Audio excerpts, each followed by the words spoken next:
ലോക്സഭാ തെരഞ്ഞെടുപ്പ് അടുത്തതോടെ സീറ്റ് വീതം വെക്കാൻ ഒരുങ്ങുമ്പോൾ മഹാരാഷ്ട്രയിൽ കാര്യങ്ങൾ അത്ര എളുപ്പമല്ല ബി.ജെ.പിക്ക്.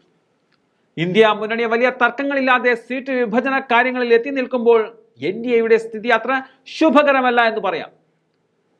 ദക്ഷിണ മുംബൈ മണ്ഡലം വേണമെന്ന് ഷിൻഡെ ഗ്രൂപ്പ് നിർബന്ധം പിടിക്കുന്നുണ്ടെങ്കിലും മണ്ഡലം വിട്ടുനിൽക്കാൻ ബി.ജെ.പി തയ്യാറല്ല എന്നാണ് അറിയുന്നത്. ദക്ഷിണ മുംബൈ മണ്ഡലത്തെ ചൊല്ലി ബി.ജെ.പിയും ഷിൻഡെ ഗ്രൂപ്പും തമ്മിൽ വാക്പോര് രൂക്ഷമാവുകയാണ്.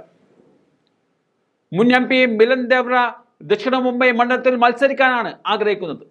ശിവസേനയുടെ താക്കറെ ഗ്രൂപ്പിന്റെ കൈവശമാണ് ഈ മണ്ഡലമുള്ളത്. കഴിഞ്ഞ 2 തെരഞ്ഞെടുപ്പുകളിലും അരവിന്ദ് സാവന്ത് ഈ മണ്ഡലത്തിൽ നിന്നാണ് തെരഞ്ഞെടുക്കപ്പെട്ടത്.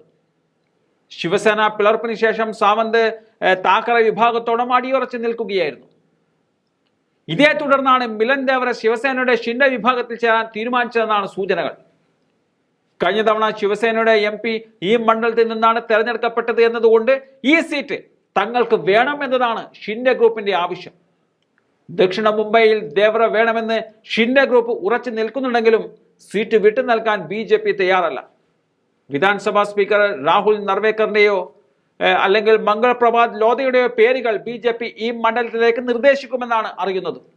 നർവേക്കർ മത്സരിക്കാൻ തയ്യാറാണെന്ന് അറിയിച്ചു കഴിഞ്ഞു. ലോധക്കും എം.പി ആകാൻ ആഗ്രഹവുമുണ്ട്. ദക്ഷിണ മുംബൈ സീറ്റിൽ ബി.ജെ.പിയും ഷിൻഡെ ഗ്രൂപ്പും അവകാശവാദം ഉന്നയിച്ചാൽ ഒരാൾ പിന്മാറേണ്ടി വരും. കഴിഞ്ഞ തവണ മുംബൈയിലെ 6 സീറ്റുകളിൽ 3ലും ശിവസേന എം.പിമാർ തെരഞ്ഞെടുക്കപ്പെട്ടിരുന്നു. ഇവരിൽ 2 പേർ ഷിൻഡെക്കൊപ്പവും ഒരാൾ താക്കറെ ഗ്രൂപ്പിനൊപ്പവുമാണ്. മുംബൈയിൽ ഷിൻഡെ ഗ്രൂപ്പിന് 3 സീറ്റ് വിട്ടു നൽകാൻ ബി.ജെ.പി തയ്യാറല്ല എന്നതാണ് അറിയുന്നത്. അതുകൊണ്ട് തന്നെ വരും നാളുകളിൽ ഇത്തരത്തിലുള്ള സീറ്റുകളിലെ തർക്കം രൂക്ഷമാകുമെന്ന് തന്നെയാണ് കരുതുന്നത്.